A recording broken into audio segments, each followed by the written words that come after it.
අයිබෝන් කියලා පිළිගන්න Galaxy YT YouTube channel එකට. ගොඩක් අයට තියෙන ප්‍රශ්නයක් තමයි ඔයාලා මොබයිල් ෆෝන් එකට එහෙමත් නැත්නම් ඔයාලගේ රවුටර් එකට සිග්නල් නැති වීම. ඒක නිසා ඉන්ටර්නෙට් ස්පීඩ් එක අඩු වීම. ඉතින් මේ වීඩියෝ එකෙන් අපි කතා කරන්නේ ඔයාලගේ ගෙදර වැඩිම සිග්නල් තියෙන තැනක් හොයාගන්න සහ උපරිම ඉන්ටර්නෙට් ස්පීඩ් එක ලබා ගන්න කොහොමද කියලා. ඉතින් මේ වගේ වටිනා වීඩියෝ දිගටම බලන්න අපේ YouTube channel එකත් එක්ක දිගටම එකතු වෙන්න. ඉතින් ඔයාලා මේ Play Store එකට ගිහින් මම මේ කියන app එක මුලින්ම download කරලා install කරගන්න ඕන. app එකේ නම තමයි Gnet Tracker. මුලින්ම ඔයාලා මොබයිල් එකේ location on කරගන්න.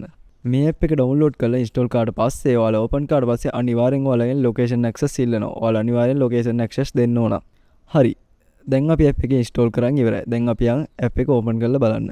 ඉතින් මෙන්න මේ වගේ interface එකක් තමයි ඔයාලට බලා ගන්න පුළුවන් වෙන්නේ. ඉතින් මේ මුලින්ම තියෙන MCC කියන එකෙන් කියන්නේ mobile country code කියන එක. ලංකාවේ කෝඩ් එක නම් 413. ඊළඟට තියෙන්නේ MNC.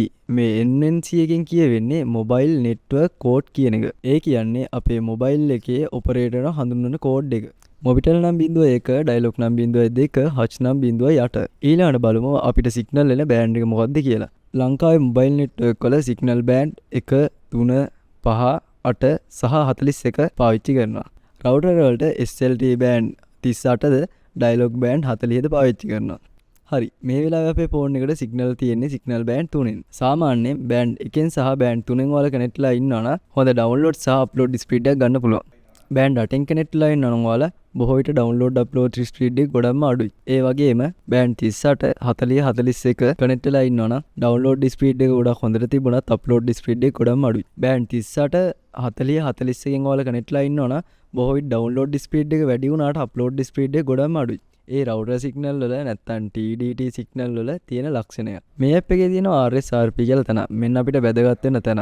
මේ RSRP වලින් තමයි ඔයාලගේ signal ප්‍රමාණය පෙන්වන්නේ. මේ RSRP යගේ රිනාගයන් නිසා රිනාගය අඩු වෙන ඔයාලා network speed එක වැඩි වෙනවා. ඔයාලා phone එකට RSRP යගේ අඩුම රිනාගයක් එනවා නම් එතනට තමයි ඔයාලට වැඩිම signal තියෙන්නේ.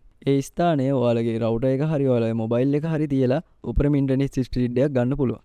ඉතින් උපරිම සිග්නල් එනවා නම් හොඳ ස්පීඩ් එකක් ගන්න පුළුවන්. මෙන්න මේ විදිහට කරලා බලන්න ඔයාලගේ සිග්නල් ප්‍රශ්නේ බොහෝ දුරට විසඳ ගන්න පුළුවන් වෙයි. මොනවා හරි ගැටලුවක් තිබ්බොත් අපිට කතා කරන්න. ඒ වගේම මේ වීඩියෝ එකට ලයික් කරන්න, කමෙන්ට් කරන්න, ඔයාලා යාළුවන්ටත් බලන්න ෂෙයා කරන්න.